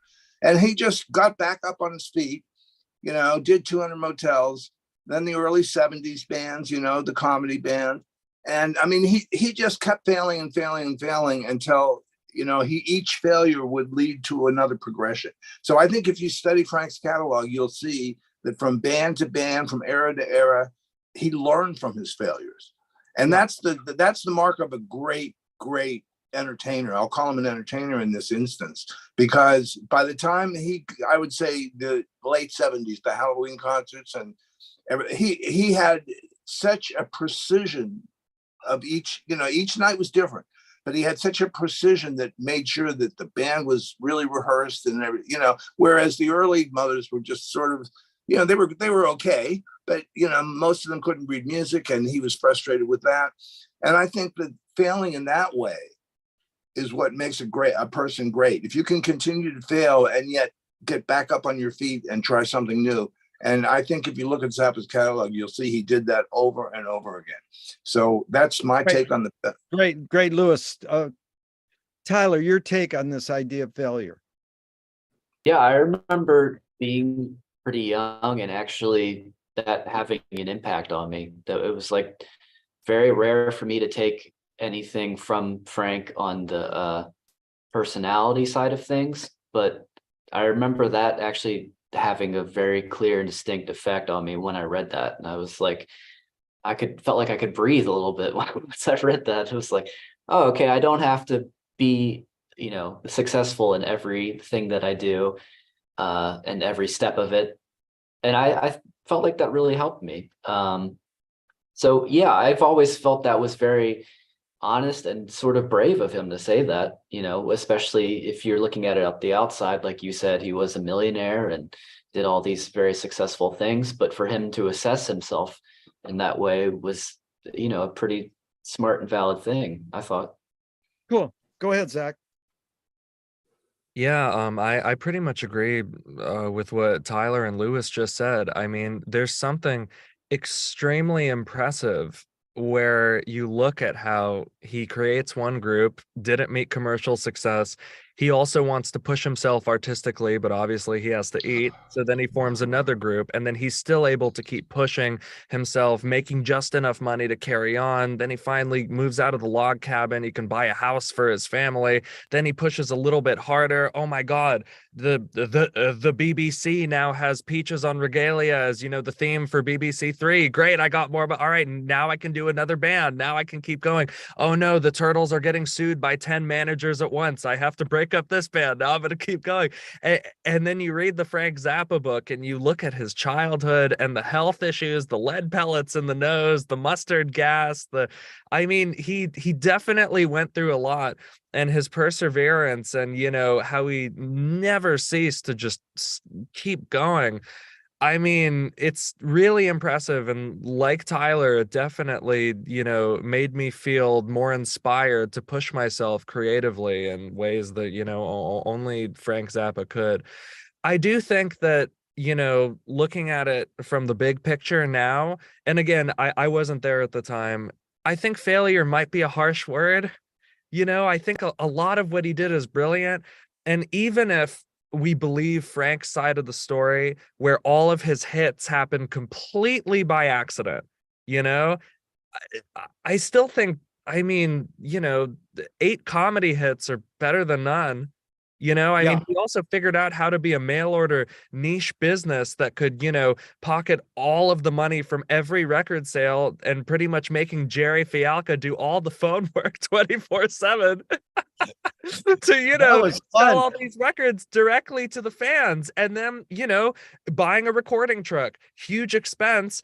But now he doesn't have to pay the band extra for recording records. He can just make a record, saving old tape. All the different band members that would get credits on the 80s records where it would be, 50 people, because he'd still have some tape from the, we're only in it for the money sessions, and then put that in with the Vinnie Colaiuta band solo section on Easy Me with the David Logeman band on the front.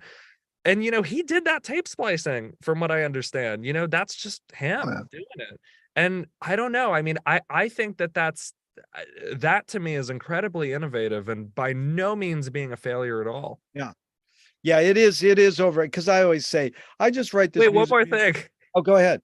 You also drove a Rolls Royce. Well, he didn't drive. He didn't drive.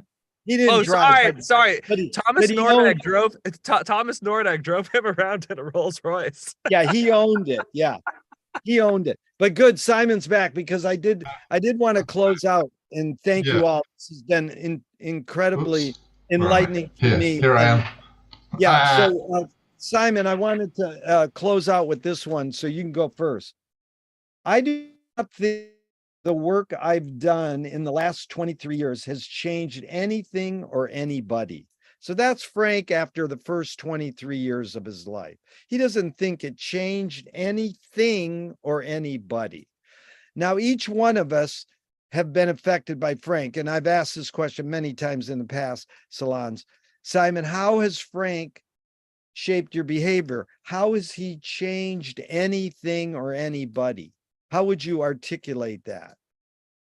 And was he wrong saying that after 23 years? I don't think my work I've done has changed anything or anybody. I would say, Frank, you're wrong. But how would you respond? Oh, okay, so go ahead. He'll jump back in. Go ahead, Lewis. No, I think Frank just had an attitude about it. He said, I write music that pleases me. And I don't really think he gave a shit whether anyone out there took anything from it. But I was a senior in high school when Hot Rats came out, and I transcribed the entire album because I was learning how to transcribe at that point. And, I learned so much just transcribing It Must Be a Camel. I learned so much, and it became a part of my identity. And so, Frank doesn't know it, and he doesn't give a shit. And I was dying to talk to him when I met him in '89. I was dying to talk to him like a fanboy. And I realized after 3 seconds, he was on the phone with Cheech Marin when I got there. And they were talking about redeveloping downtown LA, which God knows. But, I realized 5 seconds later that being a fanboy in his presence was not something to do. So I didn't do it. But I wanted to tell him, and actually he made me play the piano at one point.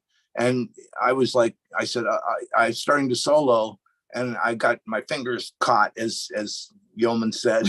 My fingers got stuck, And so he said the nicest thing to me. Frank was such an amazing guy. He said, this is '89.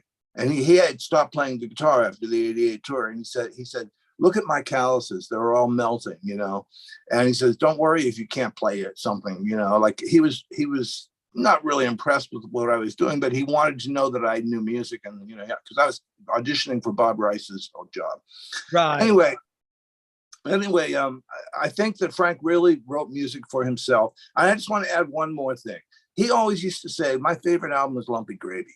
And I think there was a reason for that, because number one, it was the first time his orchestral music got a real hearing, and it was okay, it was pretty good. But all the piano talking resulted in Civilization Phase 3, which to me, it's a horror story that Zappa fans don't just lap up that music. I mean, so many Zappa, I go to the Zappa groups on Facebook, and my favorite album is One Size Fits All. Yeah, it's a great album, but nobody mentions Civ 3. Civ 3 to me is what he ultimately laid down at the end of his life for us to enjoy and hear. And it's related to Lumpy Gravy in a very integral, organic way. So Really, Lumpy Gravy is 1968. Civ 3 is 1993. So we're talking like, a long time between those two albums of stuff. And that's what he chose to finish his life with. And again, Civ 3 to me is absolutely the pinnacle of Frank Zappa's writing. So I just had to get that. I wouldn't have expected that. Know that. I appreciate you enlightening me like that, because we know for so many years, Frank would say, my favorite album is We're Only in It for the Money or Lumpy Gravy. And, a great little line is, if you've never seen the Wrecking Crew documentary, it's very good. And at the end, there's a shot of Frank, because a lot of the Wrecking Crew is on Lumpy Gravy. And people don't realize that Frank used the Wrecking Crew guy. Carol K. Well, that and a lot of the other guys. But go ahead, Simon, you heard the question. I didn't hear well, I did. My internet connection is really bad for some reason. We just moved. Yeah, it's not so good. Basically, Frank said that for the first 23 years of his life, at that point, he says, my work has not changed anything or anybody. How has Frank changed anything or anybody? How has Frank shaped your behavior? My behavior.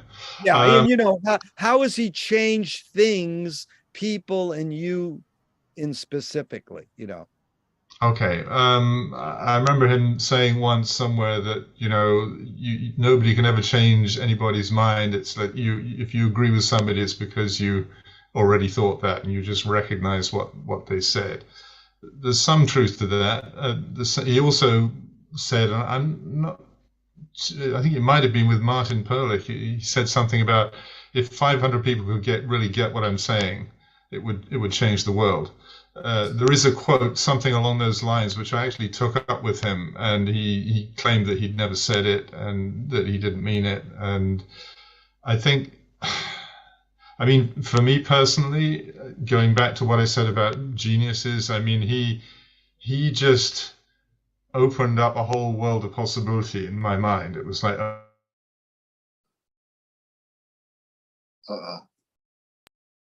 Frank made him freeze. He didn't want to hear that bullshit anymore. Oh, yeah. Give me a break. But it was beautiful, Louis. You told us that Simon wrote the liner notes with an interview with Ringo. I didn't know that. Okay, no, not the liner notes. It's a clip on the 200 Motels 50th anniversary box.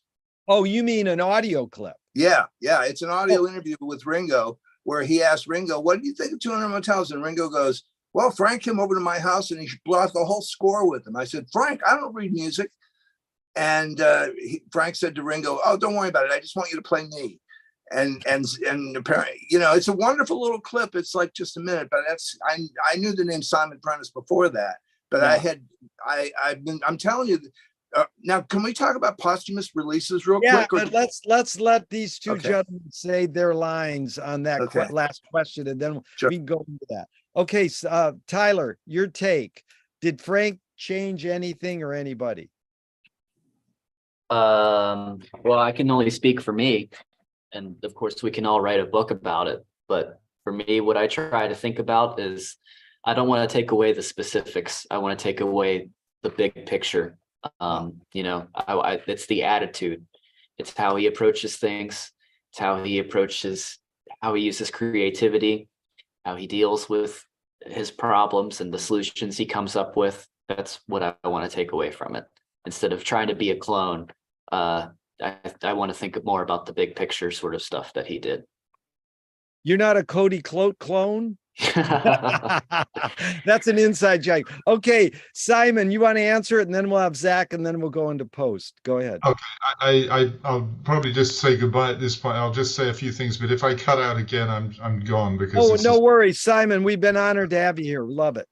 Come on. I mean, I don't know if I think I cut out half through what I was saying, but pretty much I caught the end of what Tyler was just saying there. I mean, it's not about trying to imitate. It's about taking the permission to be yourself in a way. I think that's the if I were to identify one thing that has mostly influenced me from him, I think that's it.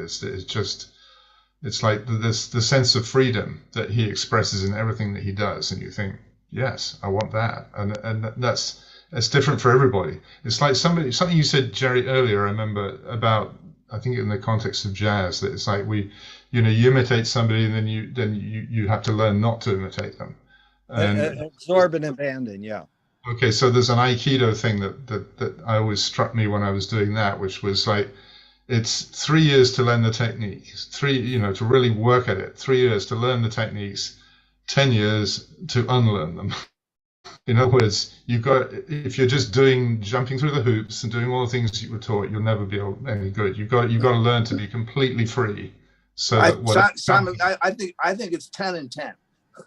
It's what? I think it's 10 and 10. It's 3 and 10 the way I heard it, but I would say it's certainly. No. 10. I mean, I just say that because I'm a classical musician. My daughter's a violinist in the Hawaii Symphony, and I would say it took her 10 years to develop a technique good enough that she could forget everything that she learned. Yeah. Okay. Well, in the particular context of the martial arts, it was supposedly 3 years of full-on effort to learn all the techniques, at least to be aware of them, and then the rest of your time was about learning to forget them, because it's about pattern recognition. The techniques are only ever examples of how to deal with something.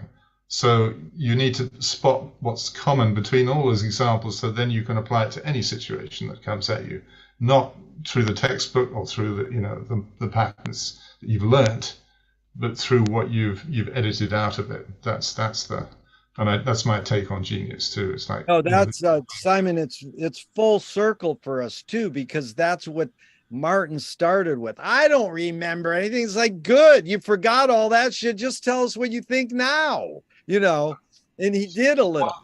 And that applies in a way to something else you were saying about all those lost interviews and so forth. I mean, it's kind of another thing Frank said about, the world isn't going to end in fire or whatever. It's going to come to a halt in nostalgia about itself. We're just going to spend so much time trying to remember everything that happened, and we're just going to get stuck. Whereas, again, it's like, okay, we have enough material, we really do. There's enough material just in the body of work he left us, let alone all the stuff that's coming out now. If we're not doing the edit, if we're not seeing what's the commonality and taking that away, then we're not doing it right. So, I mean, we don't have to hear everything that he ever said that we missed the first time he said. We've got enough. We should be drawing out the essences and just the essence. The essence is what's important. Really good point. And then it's Tyler, you summarized it so well, is that permission to be yourself. Yeah, that was good. Okay, Zach, did Frank Okay, sorry guys, I got to get out Thank you. here. Don't be sorry. We're happy you made it. Thank Nice you. to meet you, Simon. Pleasure. And you too. We'll catch up some other time, but okay. Thanks guys. Bye. Okay, Zach, go ahead. Your take. Did he Well, change anything or anybody? I mean, obviously, we're all here because Frank changed us in some way, one or another. I agree with I think it was what Lewis said. I mean, it's freeing. His music and just what he expresses is so liberating, and it really makes you want to express yourself in the most honest and free way that you possibly can. Reflecting back on the quote about change, I wonder, what type of change Frank Zappa was trying to inspire with his music, especially when we look at the quote that he says, you can't change anyone's mind about anything. And then later, the quote that he used when describing his music, referring to it as optional entertainment. And so maybe Frank wasn't trying to enact any change. He just was just an Italian guy with a family and a mortgage trying to make his music. Yeah. I mean, maybe Yeah. who knows what the inspiration was, and whether or not there was a goal to have well, I mean, but then again, I guess there's also the fact that it seems as if he really was going to run for president in the later years of his life, and maybe he did want to start having a more hands-on role in political change over the country. So who knows?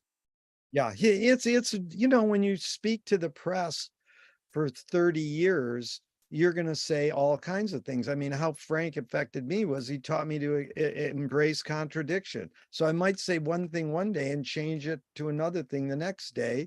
And he was wanting to change things. I mean, I have a million quotes in these files of him saying we want to do this and change the world and what blah, blah, blah. But he also knew that you had to work from within the system to change it. So yeah, this has gone super long. I don't know, Tyler, how long you can go, but you guys can go into this after Frank's 60 albums he approved. But my feeling is, they're not Frank albums. They're other people releasing stuff that can be studied. So it shouldn't be called Frank Zappa. It's not Frank Zappa isn't the producer or the artist really. So it's just fussy little wordings. But yeah, I'm all for discussing the content and not the big picture, because people know my opinion of it.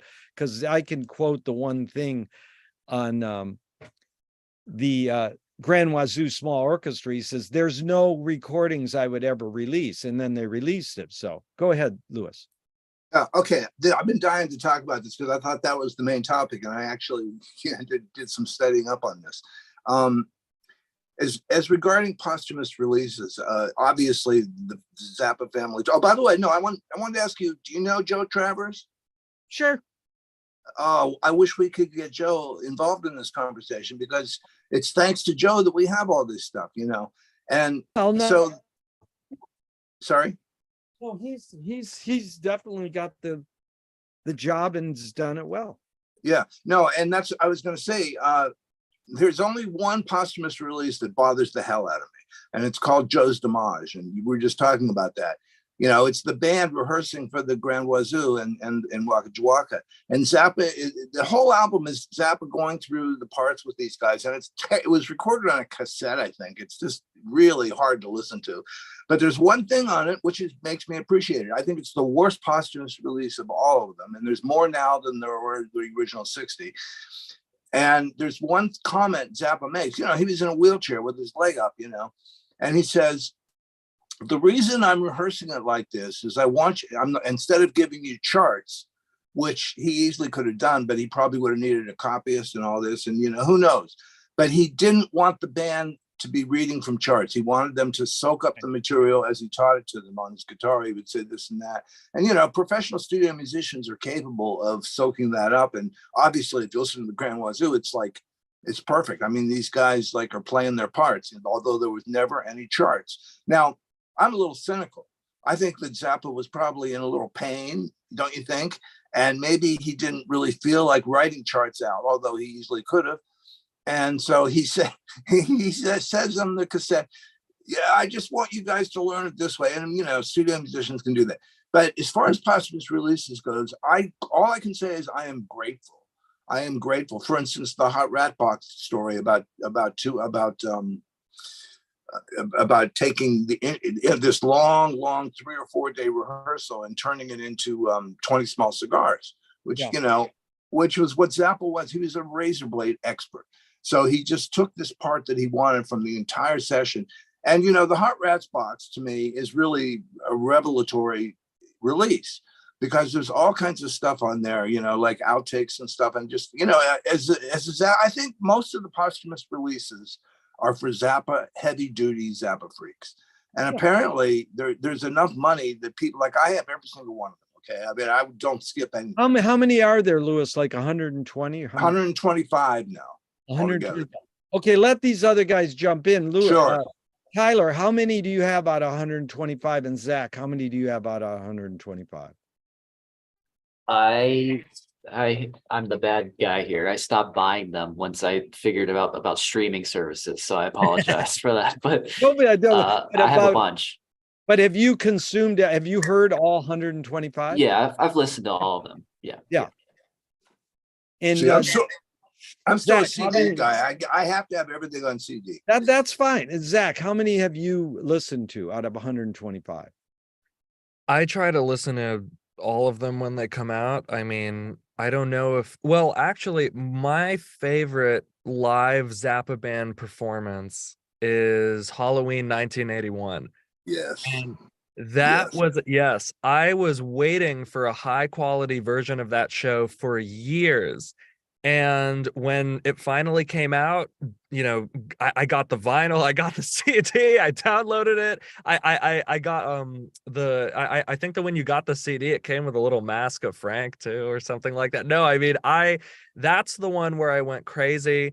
And then also I think, yeah, I mean, some of them really stick out. And I want to have, you know, something to remember the moment a little bit more. I mean, I was always excited when I also loved Halloween 77 because you know, not all those songs made it on the Baby Snakes soundtrack. And so yeah, exactly. Yep, I got the same one. I yeah, that's it.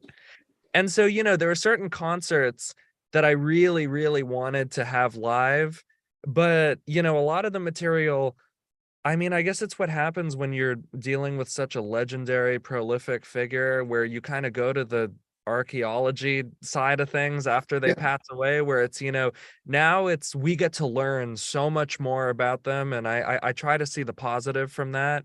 And, you know, it's every year we've got so many new ones. I mean, there's so much stuff in the vault from what I understand that I think that the general public and anyone who wants to learn about Frank's music is going to have more and more of an opportunity to learn even more about the process as the years go on.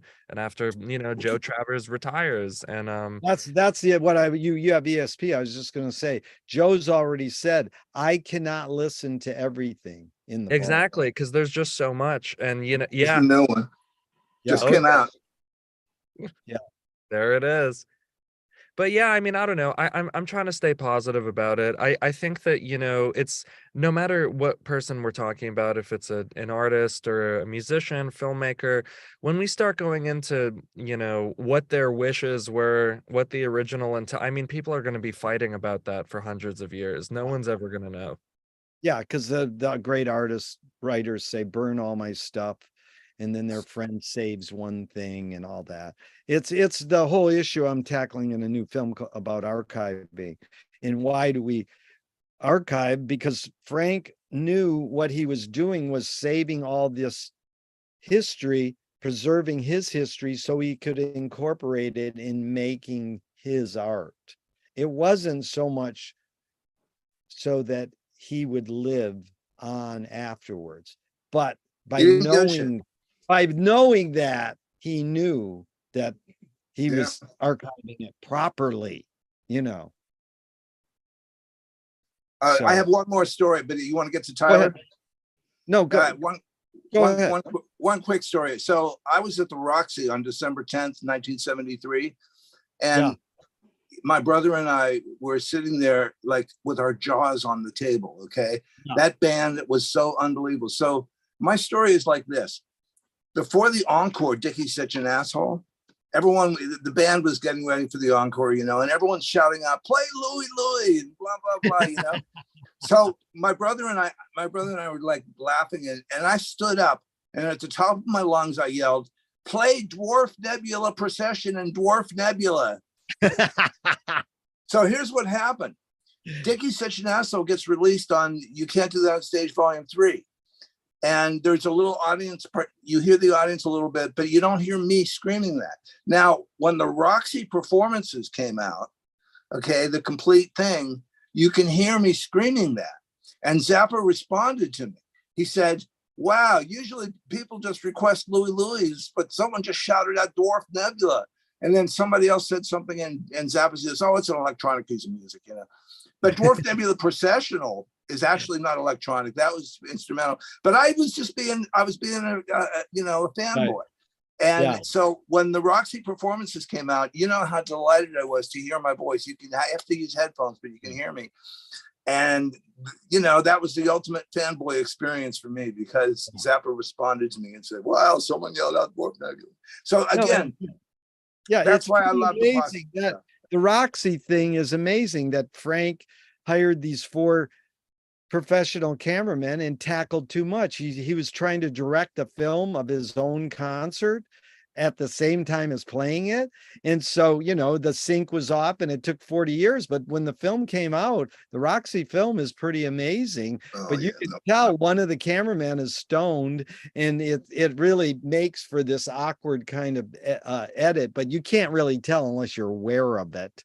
He doesn't use that center camera that often. Yeah. The guy was. Well, I'm glad it's on video, but I prefer the audio. I prefer the audio. Yeah. But it is funny. You say the cliche, you say, what's your favorite Zappa album? And everybody goes, one size fits all. I mean, it's an amazing array of what has happened. And I really appreciate you guys doing this, because I think we can continue doing it, and having new people like you, Lewis, and having Martin today was fun, because it threw a little different twist into us saying the same old crap we say every time. Right, Tyler? Well, Jerry, I thought I was worried about your emergency. I was like, what the hell? Oh, everything's okay. Yeah, I'll tell you about it later. But listen, thank you so much. And we'll have a Zappatista Salon number 4 upcoming. I really enjoyed this, and I enjoyed meeting you guys. You know, really, I love meeting other Zappa freaks. Yeah. And Tyler, thanks for hosting, and thank you, Zach, and thanks to Khalil and Martin, and thank you, Jerry. Leaving out Simon too. Thank you so much, guys. Yes, thank you so much, Jerry. I really enjoyed this. Super cool. Thanks again. Thanks, Bye, guys. Jerry. Bye, everybody. Bye.